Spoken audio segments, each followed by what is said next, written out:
Bienvenue dans cette nouvelle édition de l'Africa Tonight. Au sommaire de l'actualité, la classe politique burkinabé a trouvé un consensus autour des élections de 2020, une conclusion positive du dialogue national initié par le gouvernement qui s'est achevé ce lundi 22 juillet après une semaine de débats et d'échanges. Le PDG du groupe marocain Attijari Wafa Bank, décoré en Côte d'Ivoire, Mohamed El Kettani, a été élevé au grade de commandeur de l'Ordre national de Côte d'Ivoire par la grande chancelière de l'Ordre national, Henriette Dagri, au nom du président ivoirien Alassane Ouattara. Et puis l'ancien président ivoirien Laurent Gbagbo et son ancien ministre Charles Blé Goudé ont été acquittés par la CPI des violences qui ont suivi la présidentielle de 2010 en Côte d'Ivoire il y a 6 mois. Cependant, ils ne sont pas encore tout à fait libres, sujet dont nous discuterons avec notre invité, Dr Gervais Sakobago, président de la FIDOP. Mais tout d'abord, une explosion est survenue dans les locaux de la mairie de Mogadiscio en Somalie ce mercredi 24 juillet. Une réception s'y tenait d'après des sources sécuritaires et des témoins. Selon le maire adjoint Mohamed Abdoulaye Toula, qui s'exprima à la radio gouvernementale, le maire de la capitale Abdirahman, Omar Osman, a été blessé dans l'explosion et est actuellement soigné. Certains de ses adjoints ont également été blessés. Le maire adjoint est convaincu du caractère terroriste de cette attaque. Il a d'ailleurs affirmé que cet acte terroriste ne pourra les dissuader à servir le peuple. Mogadiscio est régulièrement la cible d'attentats des militants islamistes Chebab affiliés à Al-Qaïda. Le dialogue politique initié par le président du Burkina Faso, Roch-Marc Christian Kaboré, s'est achevé ce lundi 22 juillet sur une note de consensus. Consensus sur le maintien du calendrier électoral qui prévoit des élections couplées présidentielles et législatives en 2020. Le respect strict du calendrier électoral, qui d'ailleurs reste inchangé, sera observé. Par ailleurs, la quarantaine de partis de la majorité présidentielle et de l'opposition ont fait des recommandations sur plusieurs problématiques sécuritaires et juridiques. Les précisions dans ce reportage de notre correspondant Jean-Paul Ouidraogo. Le maintien des horaires du scrutin de 6h à 18h et du calendrier électoral de 2020, la prise en compte de la situation des déplacés dans les élections, le maintien en vigueur de la carte électorale de façon transitoire jusqu'en 2021, la compilation manuelle et électronique des résultats du vote et leur remise instantanée par Vessat Alasseni, ainsi qu'aux représentants des composantes, l'annonce des résultats commune par commune, ce sont entre autres positions qui ont fait l'objet de consensus à ce dialogue politique. C'est ensemble que nous devons tenir ce pari de permettre à notre peuple de poursuivre son combat et de consolider ses acquis démocratiques à travers des élections ouvertes et transparentes. Au regard de la volonté des composantes de sauver les fondements de la nation, toutes les préoccupations ont quasiment été prises en compte à ce dialogue, à l'exception de la question de l'utilisation de la carte consulaire comme document d'enrôlement et de votation pour les Burkinabés de l'étranger. Au terme des travaux, l'opposition politique a salué l'esprit de dialogue qui a prévalu entre les parties prenantes. Les travaux se sont déroulés en tout cas dans une très bonne ambiance. Comme dit quelqu'un qui l'eût cru. Dans une très bonne ambiance non seulement au niveau des deux composantes, mais dans une très belle ambiance au niveau des coprésidents. Parce que là aussi, qui l'eût cru. Les autres sujets non moins pertinents, à l'instar de la situation sécuritaire nationale, la réconciliation et la relance économique, continueront d'alimenter les échanges entre composantes. Des propositions issues de ces assises permettront de trouver des solutions aux problèmes du pays, foi des participants.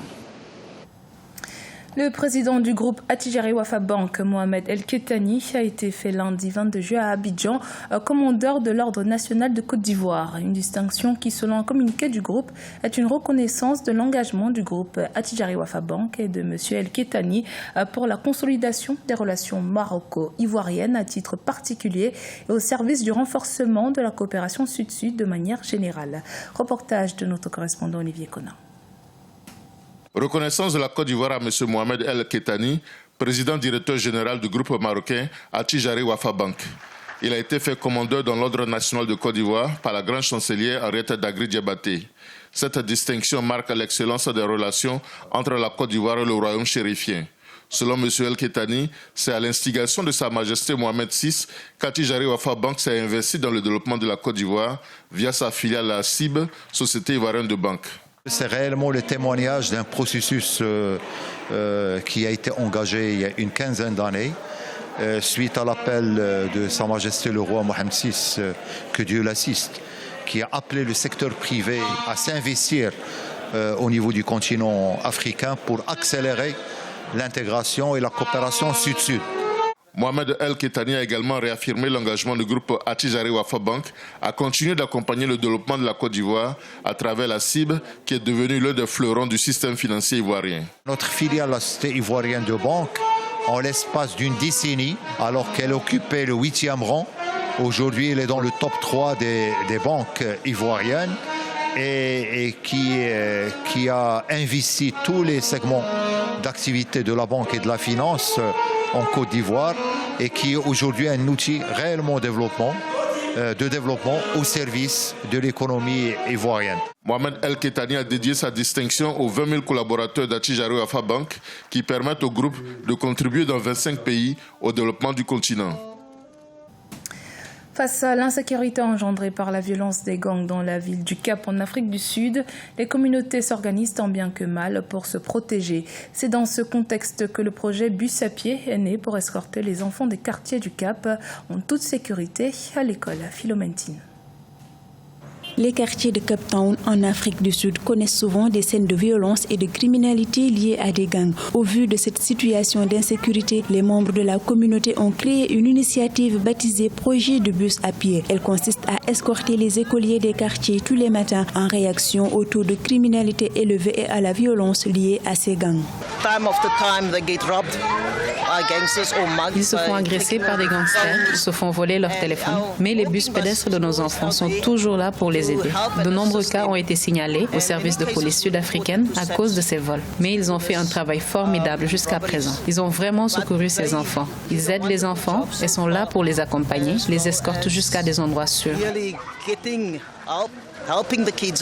Pour restaurer la sécurité dans les quartiers de Cape Town, des mesures ont été prises par les autorités. À cet effet, des bénévoles de l'autobus pédestre ont été répartis dans diverses municipalités, sans oublier le déploiement récent des forces de l'ordre pour patrouiller dans les zones à risque. La criminalité est très élevée dans notre région. Nous nous sommes habitués à voir des gens se faire tirer dessus dans notre communauté et nous apprenons l'habitude de voir des gens qui ont été abattus couchés dans la rue. Maintenant, les coordinateurs de projets d'autobus pédestres s'arrangent à ce que les enfants n'aillent pas là-bas, qu'ils n'aillent pas regarder, qu'ils ne voient pas ces scénarios. Le projet de bus à pied s'est étendu à 95 zones autour de la ville de Cape Town et d'autres zones sont prévues dans les mois à venir. Toutefois, il souffre d'un manque de ressources financières. Acquittés des violences qui ont suivi la présidentielle de 2020 en Côte d'Ivoire, Laurent Gbagbo et Charles Blé Goudé ne sont pas encore tout à fait libres, mais leur procès devant la Cour pénale internationale, riche en coups de théâtre, a franchi une nouvelle étape le 16 juillet dernier. Les juges de la Haye ont communiqué le jugement motivé de leur décision orale rendue il y a 6 mois, lançant de fait le compte à rebours de 30 jours laissés à la procureure pour faire appel. La procureure Fatou Bensouda, qui a néanmoins demandé un délai jusqu'au 10 octobre pour déposer sa requête. Pour en parler, nous recevons aujourd'hui le docteur Gervais Sako Boga, président de la Fondation ivoirienne pour les droits de l'homme et la vie politique.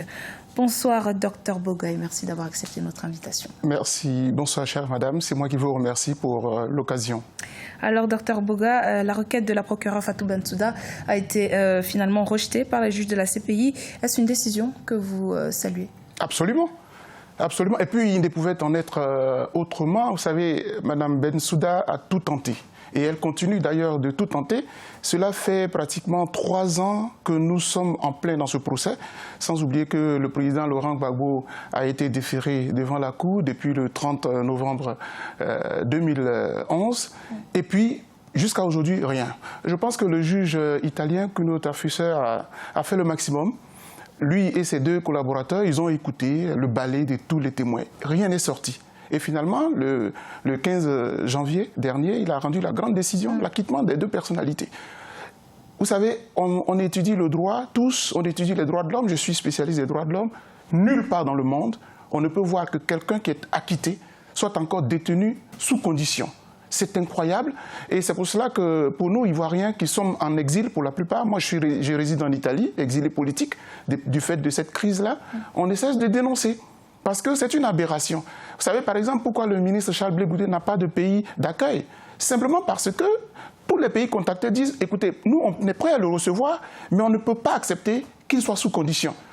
Parce que chez nous, du point de vue de notre droit, quand quelqu'un est acquitté, il est libre totalement. Pourquoi vous pensez que la procureure ne lâche pas l'affaire? Parce que ce procès n'est pas simple, madame. Il n'est pas simple, on le sait depuis le début. C'est pour cela que je fais partie des compatriotes ivoiriens qui n'ont cessé de manifester en Europe, partout. Parce que la Cour pénale internationale nous a laissé comprendre que finalement, il y a des relents politiques dans cette histoire. Parce que si nous voulions faire du droit pur, regardez, ce qui s'est passé le 15 janvier 2019, le juge a entendu 82 témoins présentés par le procureur. Et puis il dit, ce n'est même pas la peine que j'écoute les témoins de la défense. Pourquoi? Parce que le dossier est vide, il est bâclé. On voit que Mme Bensouda, depuis Ocampo, ils ont goupillé une affaire. D'abord, même le président Laurent Gbagbo n'avait même pas à être à La Haye. Parce que la Côte d'Ivoire n'avait pas ratifié le traité de Rome. Donc tout le procès lui-même, il est faux.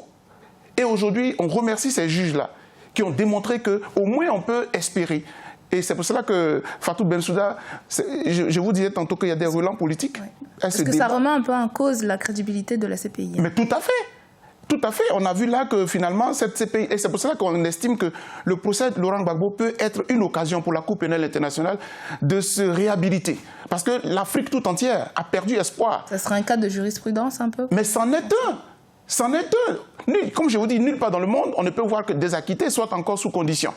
Et la procureure, déjà, elle avait déjà annoncé qu'elle ferait appel. Elle n'a même pas encore vu le dossier, elle l'avait déjà annoncé. Et donc là, elle nous dit, pour étudier les 1300 pages, vraiment un dossier. Elle avait besoin de 3 mois, finalement, oui, qui n'ont pas été accordés. Mais elle a été déboutée parce que on peut pas. Vous voyez, on tire le procès en longueur, montrant que ça a un relent avec la situation sociopolitique ivoirienne. On voit que 2020 approche, le président Laurent Gbagbo... j'allais poser la question, les présidentielles de 2020 approchent. Oui. Dans le cas où, dans un mois, oui, le compte à rebours est lancé, oui, Laurent Gbagbo et Charles Blé Goutté sont définitivement libérés sans condition. Tout à fait. Qu'est-ce qu'on peut entrevoir comme possible schéma, en fait, en Côte d'Ivoire? Alors, la décision beaucoup parlent de la présidentielle, Laurent Gbagbo va se présenter tous. Nous, en tout cas, pour nous qui défendons le président et le ministre Charles Blé Goutté pour que la Côte d'Ivoire soit tout à fait apaisée, ce n'est même pas dans une optique de vouloir se présenter. Ce n'est pas ça qui nous intéresse. Ce qui nous intéresse, c'est que, chère madame, le président Laurent Gbagbo est une pièce maîtresse pour que la Côte d'Ivoire recouvre la paix totalement.